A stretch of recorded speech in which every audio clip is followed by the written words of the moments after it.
So what's up, everybody? Rob Ferretti here, and I got a ticket, right? Ticket. And you usually pay tickets. I wasn't liking the way I got this one. So this car was parked. I'm in an apartment right now until my house is done, right? And the parking is getting tight, right? Like they're putting in more units, whatever. So people just start parking all over the place. And I'm like, oh, these people don't get tickets. So if they're gonna park anywhere, I'm just gonna park anywhere. So it's been like that for the better part of a year.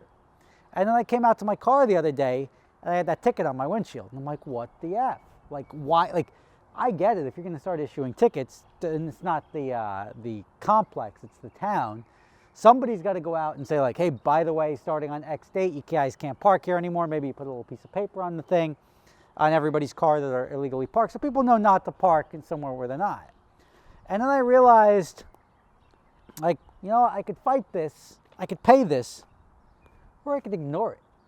And I'm like, what's the worst thing that's going to happen if I ignore it? And you look, and I was like, boom, I got a permanent plate. So the cool thing about Montana, and I realized, like, because somebody wanted to buy this car from me, I'm like, oh yeah, sure, I'll sell it to you. But I'm like, I just spent like $800 to register it. And it's a $1,000 car. I spent $800 to register it. Because I have a permanent plate, there's something nice about that. And the nice thing is, like, usually if you don't pay a ticket, they'll put it on your account, so to speak. They'll put it against your registration. They'll put a judgment against it. It'll be $150, $200 at some point in time. But if you try to re-register your car, they won't let you until you take care of that ticket. But I got a permanent registration. I'm never going to have to re-register that car. Maybe if I try to sell it one day, but that car's going right into the scrap heap when I'm done with it.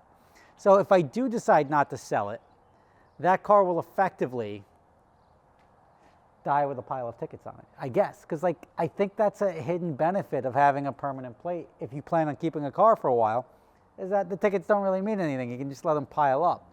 Now, after a certain point in time, if you get enough tickets and it comes to a certain point, they will tow your car if they ever see it, instead of just ticketing it the next time. But I think for this $75 ticket, I'm in the clear. There's just an added benefit. So the question now, things I haven't done with this car in 3 years. I haven't washed it ever. I haven't put anything other than 87 octane in it. And I haven't gotten the recall fixed because there's a recall right now on the sunroof. And I was like, all right, cool, yeah. I'll go to the dealership just for the fact that I can go to the dealership and walk out with a loaner for a couple of days is nice, but it doesn't matter to me. I'd rather just drive this thing. It was torn. I sold this car for $2,000, a little over $2,000 or something like that, which I'm into it for at least $2,000. But I drove it for 3 years, right? For nothing, effectively. So, I mean, there's something comforting about it because it just works. It doesn't give me any problems. So why would I want to get rid of that and take the chance on something else?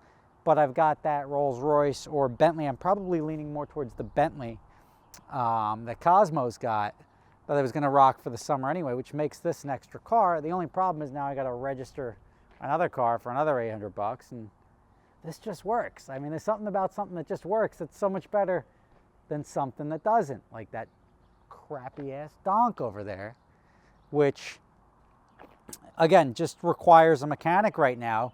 Because obviously that tire has never gone flat. It loses air, but it's never gone flat. Whatever's going on under here, it's leaking, and I've got a full engine and trans lined up out of a rolled over car that I just need somebody to swap. So if you're local to like the New York City area, and you want to swap an engine and trans into that, like, thank you, I will hook that up. So you make that happen for me, I'll be happy. I may even let you drive it. I don't know if that's a good thing or a bad thing. I think there may be a liability to having anyone drive that thing. But trust me, when I get the engine and trans in that, first thing I'm doing after this is over is getting dinner and valeting that thing, because that'll be pretty fun. So thank you guys for watching. Nothing too exciting there. I just wanted to share the fact that I got a ticket, the fact that I didn't like that I got a ticket, and the fact that I am now sleeping well at night, knowing that I probably don't have to do anything with that ticket.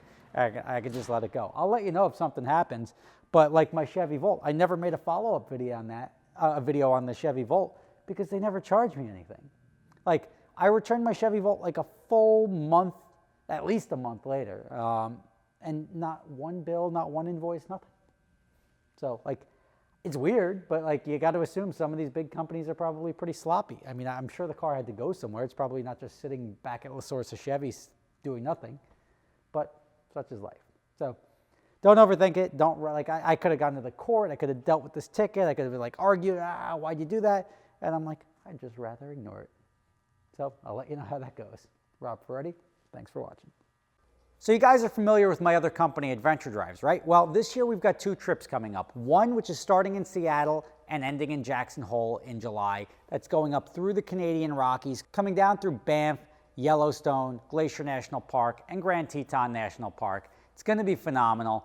Also, we're going to be going to Scotland in October. We're going to be doing Scotch distilleries, playing golf at St. Andrews if you want to do that, walking around, seeing lakes, waterfalls, driving the North Coast. It's going to be an amazing trip. Prices start as low as $2,500 per person for the shorter trip in Scotland, about double that for the longer trip in July. If you're interested in going, check out the link in the description.